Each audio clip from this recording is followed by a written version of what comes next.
Hey guys, so we all fantasize about specific restaurants we want to eat at, specific delivery and takeouts that we want to get, or we always go to restaurants, we look at the menu and we always think, I wish I could order that. We have dishes that we fantasize about, we romanticize about, but we never end up getting there and ordering that. And I think eating out at restaurants is one of the most anxiety provoking things that can happen in recovery. But then I would also romanticize and fantasize about going on vacations, about times that I went to Italy and I always said, oh, I wish I could eat Italian pasta and Italian pizza, but I never ended up getting there. Or when I was in Huntington last year and I didn't get to experience and enjoy things in the fair because I was still stuck in that half recovery state where I was still needing control over my foods, over preparing my foods, over micromanaging what was in my food. So what I want to do in this video is I want to share with you what's helped me change my life and get those experiences back and stop feeling like I'm missing out, or not feeling like I'm sitting there and I'm the only one making up excuses about not eating, about why I can't have something. And again, my life was changed in recovery. My therapist, my team have given me a second chance of life. So what I want to do is I want to share that with you guys. For those of you who don't have the resources, those of you who don't have access to therapy, or maybe your therapist isn't helping you as much, but I want to share with you guys what's changed my life. I feel like I've been given a second chance of life, so I want to share that with you guys, that same sense of freedom, happiness. So if you do need a friend with you on your journey, don't forget to hit that subscribe button down below. Let me know what dishes you want to try. Let me know what videos you want to see coming up in the future. Let me know what excites you. Now, I don't film my what I eat in a days on this channel because I know that can be very triggering to some people when people like to compare what they eat to what I eat. So what I do is I do that on my other channel, The Confused Expat. I'll link that down below, and it's pretty much how I'm living, how I'm eating now. But eating out at restaurants, how do we get there? How do we deal with the anxiety before? How do we stop ourselves from chickening out every single time? Trust me, been there, done that, got the t-shirt. I should have t-shirts printed. Okay, so let's first get one thing straight. It's not easy, okay? And you're not gonna wake up and have this aha moment, or you're not gonna have someone there forcing you to do it. One, if you want someone to force you to do it, or to force you to eat the meal, or to force you to order something, it's not going to work. It never does work. It means you're not doing it for yourself. It's got to come from you wanting this more than anything in the world. You've got to want recovery because you're tired of missing out on making memories. You're tired of feeling trapped and anxious and having your mind go at 1,000 miles an hour. No one else is going to force or convince you to recover because it's hard. And when you get to those stages where it's so hard and every fiber in your body does not want to do that challenge, you've got to have everything within you saying, I'm going to do it anyway because there's something I want more than the feeling of this anxiety. So your want to recover has got to be stronger than that want to stay in that safe place. Because essentially that trapped feeling is what it is to be in an eating disorder. It's that trapped, isolated, rigid mindset and feeling. And you've got to want, like I said, the freedom. And if that comes with being at a higher weight, then that's what it is. That's the price to not have to have those obsessive compulsive food thoughts. You know, when you restrict thoughts, or when you're low on calories, when your body's in a starvation mode or even a restrictive mode, remember, it doesn't mean that you're in a low body weight. That has nothing to do with the severity of your eating disorder. You can have those obsessive food thoughts where it's all you can think about, it's all you can talk about. You can't be present in the conversation with people because you're constantly thinking about food. And that again comes from restricting, from avoiding food. So I just wanted to hit that out there. So when I went into recovery, I spoke to my dietitian and my therapist about this because eating out was a big thing for me. It was something that I'd missed out for so long, and there were experiences that I wanted to have. And you know, we all do this, okay? Don't tell me you don't do this because I know it's a very, very prominent thing in recovery.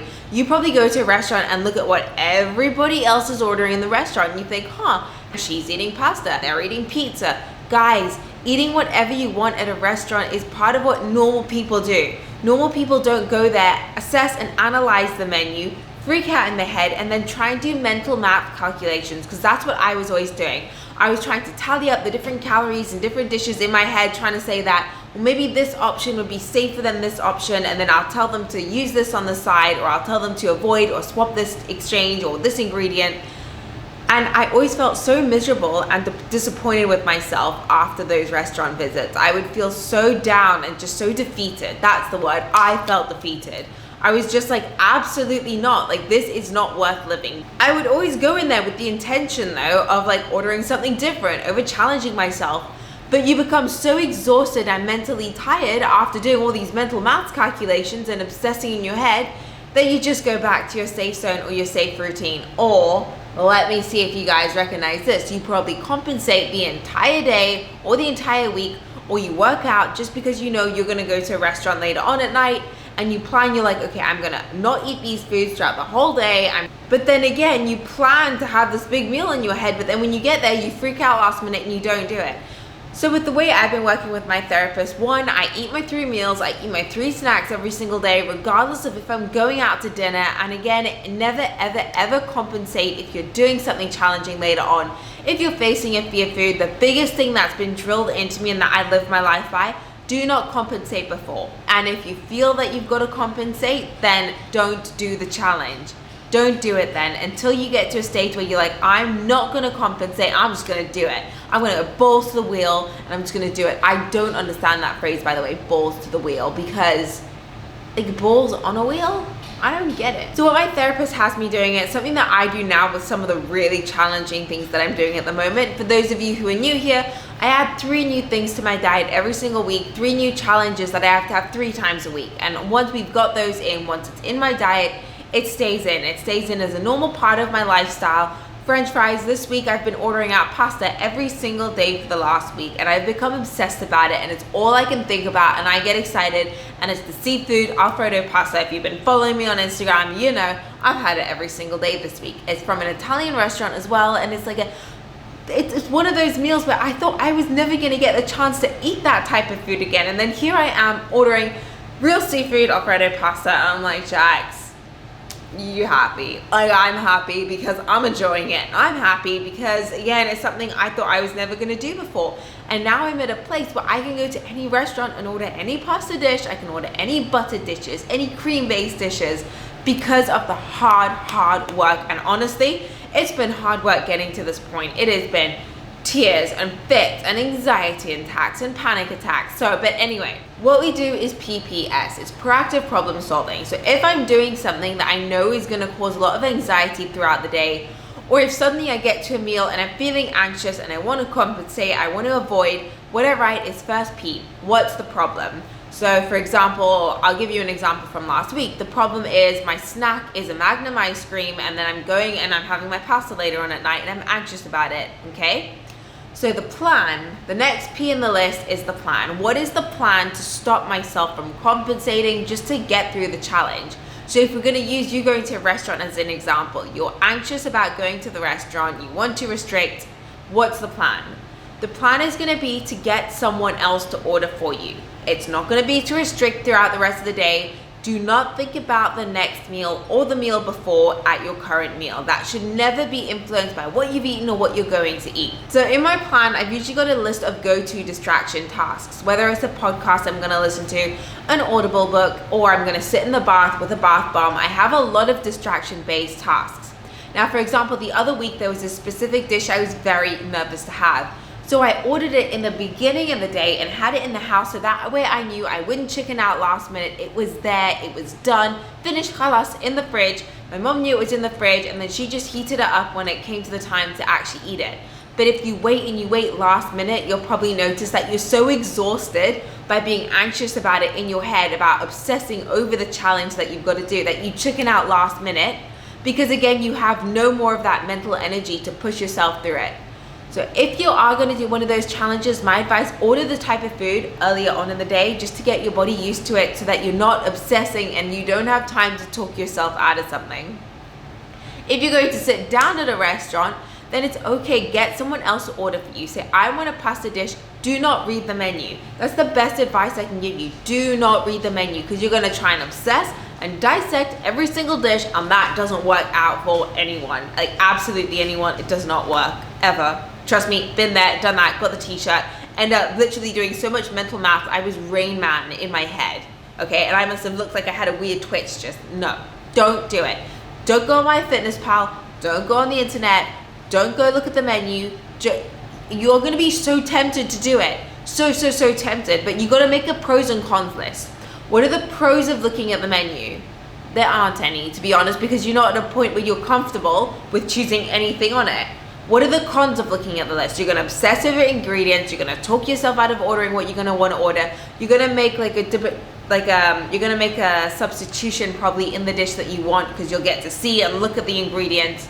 Just don't. And then S, the solution. So once you've written down your pros and cons list, your plans, what's the solution gonna be? Okay, I'm going to a restaurant later on at night. What I'm going to do today is I'm going to listen to a podcast. I'm going to go maybe sit outside with the dogs. I'm going to go sit in the sun. I'm going to do a face mask, and then I'm not going to order. I'm not going to open up the menu. I'm not going to research the menu. That will just lead to too much anxiety and brain mental math calculations in your head, and that does not work. I would end up spending about 3.5 hours to 4 hours flicking through Deliveroo and Uber Eats thinking, oh my gosh, literally dissecting every single sandwich on there. Every single meal. It did not work. So what I did at the beginning of the week, I knew that, for example, ages ago, my challenge was ordering sandwiches every single day. And it was so bad when I was obsessing over every single delivery location, what sandwiches they had, trying to calculate the sandwiches. So then what I said to my dietitian, I just want you to tell me what sandwiches to get. I don't want to know. I don't want to research menus anymore. And that made the world of a difference. And that's how I had my seafood Alfredo pasta for the first time. It was my mom that ordered it for me. I would have never chosen a cream-based pasta.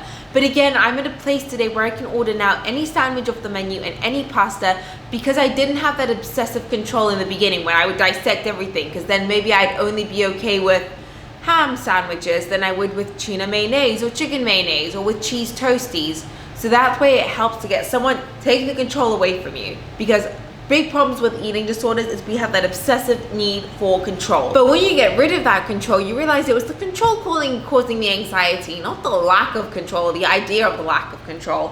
I'm going on a rant and everything, but I'm just excited. I know that it's hard, and that obsession to want to check the menu is going to be so strong, and to want to flick through Deliveroo, that it's going to be with every fiber of your body. Remember, those obsessive food thoughts you have where you just love flicking through menus, it's just your body feeling so deprived and so starved, and it's compulsive.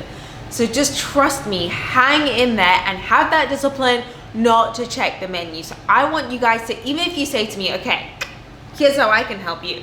Put in the comment section down below where you are, what type of dish you want to order this week, and let's all help each other out. Let me just help you find a place in your region, your location, and then just find a dish for you, and then you go, you order that done. Or ask your friend what pasta dish they recommend. Ask them to look up and research a good pasta dish for you, or a good pizza, or ask them to research a really good steak dish or club sandwich, whatever it is, sushi. Ask them to order it for you, but just don't do it for yourself. And again, it's going to open you up to this whole new level of possibilities where, again, giving up that control, it's going to open your life up so much. It's the scariest thing I have ever done in my entire life. And again, the anxiety before those challenges, I thought I was just going to collapse. I thought my whole body was just shivering and shaking and trembling, and I was like, I can't do this. But I did, and so can you. I have every little bit of faith that you guys are strong enough to do this too. You've just got to want it enough, and you've got to tell yourself why you want it. Like I say every single video, why do you want it? I know it's gonna make a big difference. But guys, I hope this was helpful.